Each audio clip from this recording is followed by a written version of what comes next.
Expérimenter, tester, commencer petit, recommencer, c'est vraiment essentiel dans le développement de ce genre de projet comme le Fab Lab, surtout quand on se lance dans l'inconnu. On a d'abord commencé dans un espace petit, itinérant et qui était en quelque sorte le satellite entre les communes du territoire. Le projet lui aussi a commencé petit, ce qui ne nous a pas empêché de fabriquer et de faire ensemble.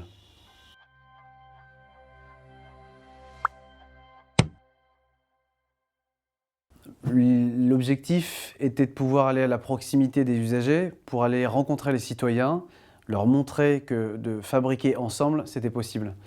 On a tout d'abord commencé à proposer des ateliers, fabrication d'imprimantes 3D, d'éoliennes, etc. Et ça a créé l'envie, autour d'une dizaine de personnes qui sont aujourd'hui au cœur du projet. Ces personnes qui sont des acteurs associatifs locaux et des indépendants étaient toutes désireuses d'aller plus loin dans le projet et de s'impliquer pour leur territoire. On s'est vite rendu compte que le bus était petit et nous, on voulait voir plus grand. On voulait avoir un espace plus grand pour pouvoir se rencontrer puis pour faire ensemble. Et du coup, on s'est dit avec les différents acteurs associatifs, les citoyens, mais aussi les élus et les agents de l'agglomération, que de créer une association afin d'impliquer les différentes parties prenantes était la bonne solution.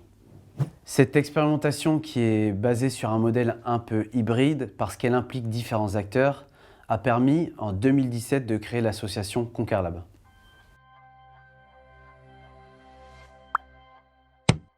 Une fois cet asso créé et ce cœur de personnes motivées, il nous a fallu trouver un lieu. Et c'est tout naturellement que les membres de cette gouvernance se sont tournés vers le quartier de Quérandon. C'est un quartier assez cloisonné, en retrait du centre-ville et avec une histoire forte liée à la pêche.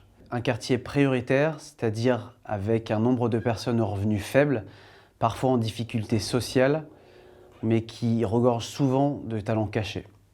La ville et l'agglomération nous ont mis à disposition un local au sein de ce quartier. Pour nous, c'est un point essentiel à ce projet qui se veut inclusif.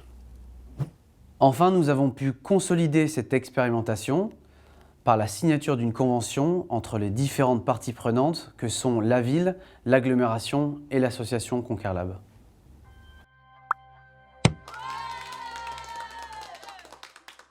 La dernière étape, toute récente celle-ci, a été la validation de l'expérimentation.